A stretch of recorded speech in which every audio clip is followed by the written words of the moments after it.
1-800-LAW-1010, 1-800-LAW-1010.com. Our buddy Paul Harding on the phone from Martin Harding Mazzotti. Hey, Paul. Morning, Paul. Hey, good morning. Good morning, guys. Everybody's got an opinion on the post office, man. I know. We put this story up on the Facebook page, the Quinnipiac Facebook page, I think yesterday afternoon at some point, and boy, they wanted to comment on it. The long and short of the story is that this woman evidently wasn't getting her packages as she presumed she was supposed to get. She went and complained and found out that there was a reason that the post office guy wasn't bringing the stuff to her house. Do you want to take it from there, Paul, or should we get more detail? Well, yeah, I should probably just kind of set forth that I may have some prejudice on this. My dad was a mailman, and so I would hear stories Paul, all you're the going to have to time. recuse. I'm tweeting out right now. Harding must recuse himself from this segment, Paul.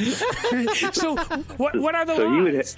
He would have some bizarre stories, and of course, he was his route was a delivery route like this, where you didn't just go to the mailbox, but you actually went to people's house or their back porch. So he was always kind of contending with dogs. He loved the job. He had so many people, so many friends that he made, but you get that intimate with enough people, there's some unique stuff that happens. So here, we've got this mailman who may be a little grumbly, who doesn't want to deliver this package, and he's got to go underneath this trellis, and he's got to go to the backyard, and he says it's dangerous to get there.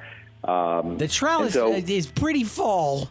Of what, thorns? Well, it looks pretty full of the green stuff right now, which the woman says is wisteria. The guy thought it was roses. Does it matter when it's not either or? It's just green and sharp.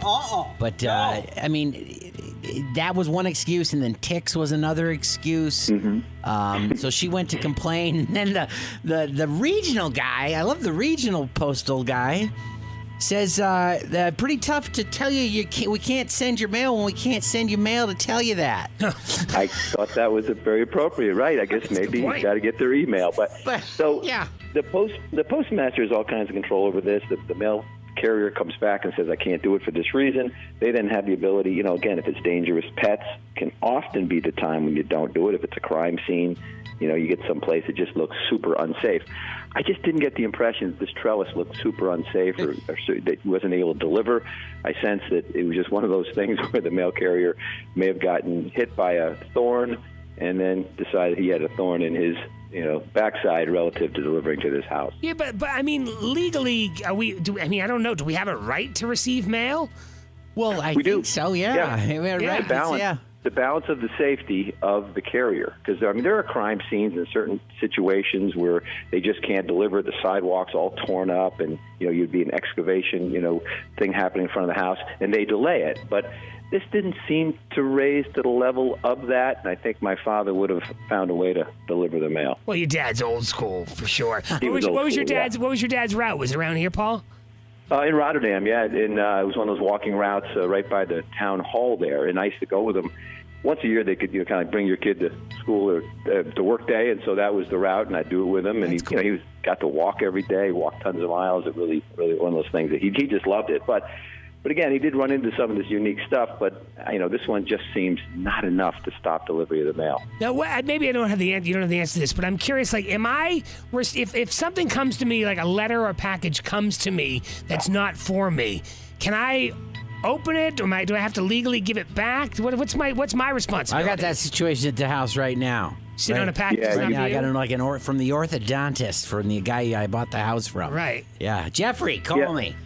You just right on there. That Elvis song, "Return to Sender," right? You just sort of, you kind of put that on top, and you give it back to the mail carrier, and they kind of send it where it's supposed to go.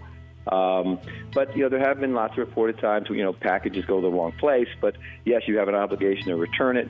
But ultimately, if the mail carrier delivers it to the wrong place, sometimes that doesn't happen. This mail carrier. Oh, I'm sorry. Oh no, I got two beautiful blouses delivered to me. Oh no, last week, and I opened them.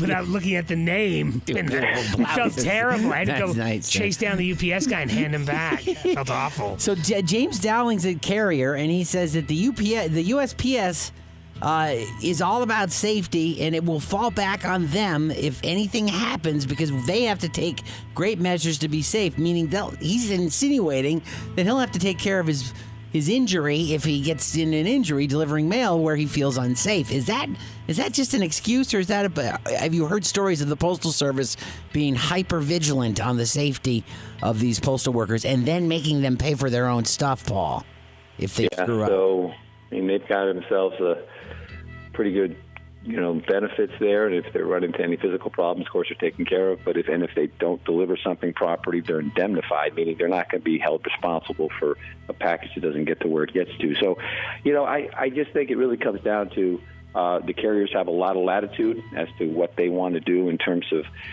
taking what they perceive to be a risk. I don't know this story really shows that there is a risk there, and I think ultimately, as soon as this story kind of hit the media, they decided it was safe to deliver to that woman's house. Ah, there you go.